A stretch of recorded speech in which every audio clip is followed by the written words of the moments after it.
আসসালামু আলাইকুম। সংবাদে আপনাদের সবাইকে স্বাগত জানাচ্ছি। আমি ফিরোজ তোহা। শুরুতেই আরবে কেবলস সংবাদ শিরোনাম। বাংলাদেশের সর্বশেষ গুরুত্বপূর্ণ আপডেট সংবাদে আপনাকে স্বাগত। শুরুতে সংবাদ শিরোনাম, পরে বিস্তারিত। প্রথমে জানাবো, ফের সংঘর্ষে ঢাকা কলেজ ও সিটি কলেজের শিক্ষার্থীরা, পরিস্থিতি থমথমে। রাজধানী সায়েন্স ল্যাবে ঢাকা কলেজ ও সিটি কলেজের শিক্ষার্থীদের মধ্যে আবারও সংঘর্ষের ঘটনা ঘটেছে। আজ বেলা 11:30টার দিকে এই ঘটনা ঘটে। খবর পেয়ে ইতিমধ্যেই পুলিশ সদস্যরা ঘটনাস্থলে উপস্থিত হয়েছেন। বর্তমানে ওই এলাকায় থমথমে পরিস্থিতি বিরাজ করছে। এরপর জানাবো, শেখ হাসিনার বিচার চেয়ে ট্রাইব্যুনালে সাঈদীর মামলার সাক্ষী সুখরঞ্জন বালী। গুম নির্যাতনের ঘটনায় শেখ হাসিনার বিচার চেয়ে আন্তর্জাতিক অপরাধ ট্রাইব্যুনালে এসে অভিযোগ দায়ের করেছেন বাংলাদেশ জামাত ইসলামের সাবেক নায়েবে আমির দেলোয়ার হোসেন সাঈদীর মামলার অন্যতম গুরুত্বপূর্ণ সাক্ষী সুখরঞ্জন বালী। আজ আন্তর্জাতিক অপরাধ ট্রাইব্যুনালের প্রসিকিউশন শাখায় উপস্থিত হন তিনি। এদিকে 21শে আগস্ট গ্রেনেড হামলার মামলায় আপিলের রায় 4 সেপ্টেম্বর। 21শে আগস্ট গ্রেনেড হামলার মামলায় বিএনপির ভারপ্রাপ্ত চেয়ারম্যান তারেক রহমান সহ সব আসামিকে খালাসের বিরুদ্ধে আপিলের রায়ের জন্য আগামী 4 সেপ্টেম্বর দিন ধার্য করেছে আপিল বিভাগ। আজ মামলার চূড়ান্ত শুনানি শেষে প্রধান বিচারপতি ড. সৈয়দ রেফাত আহমেদের নেতৃত্বাধীন 6 বিচারপতির আপিল বেঞ্চ রায়ের জন্য এই দিন ধার্য করে। এদিকে খাগড়াছড়িতে মা ও মেয়েকে গলা কেটে হত্যা। খাগড়াছড়ির রামগড় উপজেলায় মা ও মেয়েকে গলা কেটে হত্যা করেছে দুর্বৃত্তরা। আজ স্থানীয়রা পুলিশকে খবর দিলে রামগড় থানা পুলিশ বাগানটিলা এলাকায় ঘটনাস্থলে পৌঁছে পরিস্থিতি নিয়ন্ত্রণে আনে।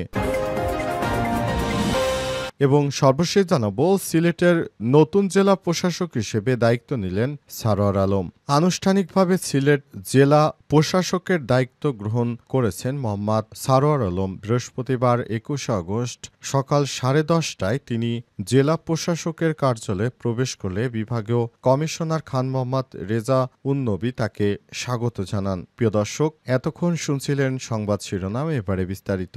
তবে তার আগে বন্ধুরা, অনুরোধ থাকবে সংবাদটিতে একটি লাইক দিন। এই চ্যানেলে আপনি নতুন হয়ে থাকলে আমাদের সংবাদটি দেখতে দেখতে চ্যানেলটি সাবস্ক্রাইব করে রাখুন। কমেন্ট করে বন্ধুরা আপনার মূল্যবান মতামত জানিয়ে দিন আপনি বিশ্বের কোন দেশ থেকে বা বাংলাদেশের কোন স্থান থেকে আমাদের সংবাদটি দেখছেন এবং শুনছেন। আর বন্ধুরা, এই সংবাদটি আপনার সোশ্যাল মিডিয়া ফেসবুকে শেয়ার করে বন্ধুদেরও দেখার সুযোগ করে দিন। এবারে বিস্তারিত। ফের সংঘর্ষে ঢাকা কলেজ ও সিটি কলেজের শিক্ষার্থীরা, পরিস্থিতি থমথমে। রাজধানী সায়েন্স ল্যাবে ঢাকা কলেজ ও সিটি কলেজের শিক্ষার্থীদের মধ্যে আবারও সংঘর্ষের ঘটনা ঘটেছে।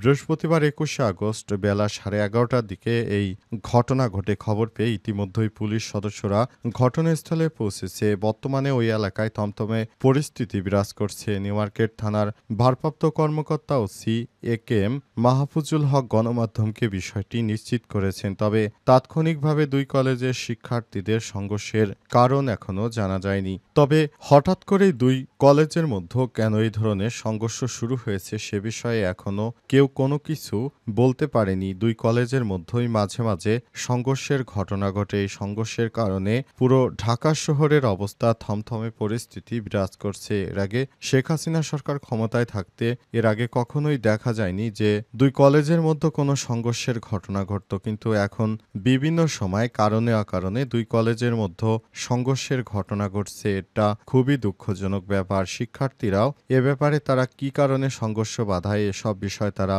মুখ খুলছে না। তারা মনে করছে তারা যে ধরনের সংঘর্ষ করছে এটা তাদের জন্য ভালো কিছু বয়ে আনবে, কিন্তু প্রকৃতপক্ষে এটা কখনোই হবে না।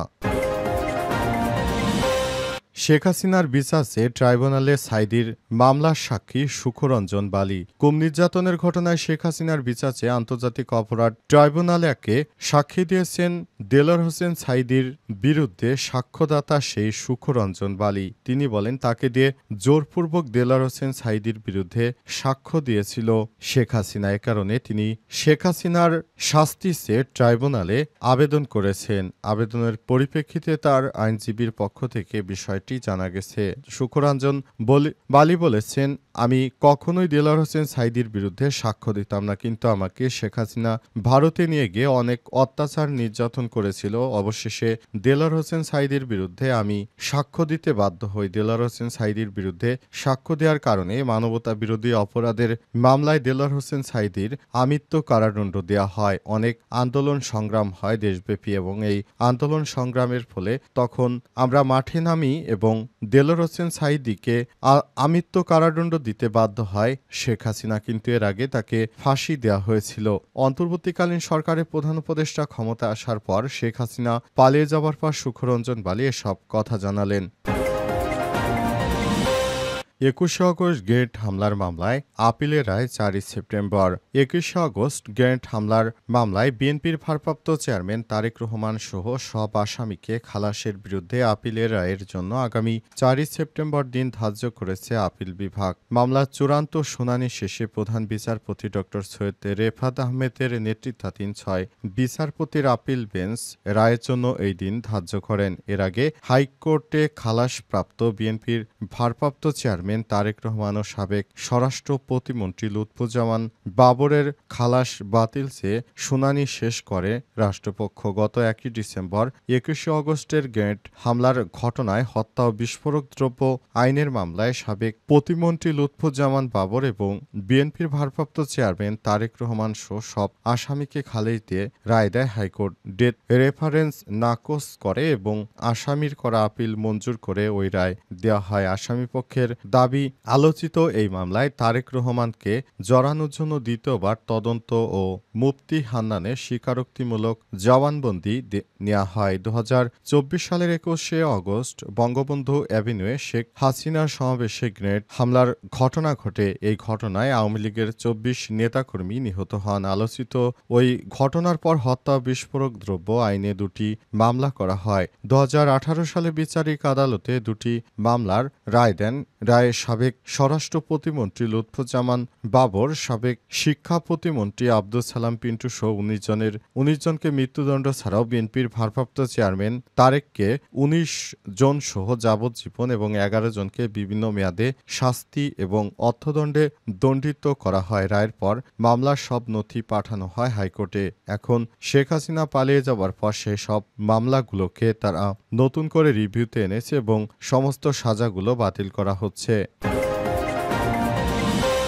খাগড়াছড়িতে মা মেয়েকে গলা কেটে হত্যা। খাগড়াছড়ির রামগড় উপজেলায় মা ও মেয়েকে গলা কেটে হত্যা করেছে দুর্বৃত্তরা। আজ দুপুরে স্থানীয়রা পুলিশকে খবর দিলে রামগড় থানা পুলিশ বাগানটিলা এলাকায় এই ঘটনাস্থলে পৌঁছে বিষয়টি জানতে পারেন। নিহতরা হলেন মৃত মীর হোসেনের স্ত্রী আমেনা বেগম ৯০ এবং তার মেয়ে রেহানা আক্তার ৪৫। রেহানার স্বামী মোস্তফা ওমান প্রবাসী এবং মা ও মেয়ে দুজনই ঘরে ছিলেন। প্রতিবেশীরা আরও জানান, বৃহস্পতিবার সকাল থেকেই মা মেয়ের কোনো সাড়া শব্দ না পেয়ে বিষয়টি জানাজানি হয়। স্থানীয়রা ঘটনার সুষ্ঠু তদন্ত ও দোষীদের আইনের আওতায় আনার দাবি জানিয়েছে। রামগড় থানার ভারপ্রাপ্ত কর্মকর্তা ওসি মইনুদ্দিন জানিয়েছেন, বসতবাড়ির ২টি কক্ষে মা ও মেয়ের মরদেহ পড়েছিল। পুলিশ সিআইডি ক্রাইম সিন টিমকে খবর দিলে তারা ঘটনাস্থলে পৌঁছে পরবর্তী ব্যবস্থা নেবেন। ওসি মইনুদ্দিন আরও বলেন, চাঞ্চল্যকর এই হত্যাকাণ্ডের রহস্য উদ্ঘাটনের জন্য ইতিমধ্যেই তদন্ত শুরু হয়েছে বলেও জানা গেছে।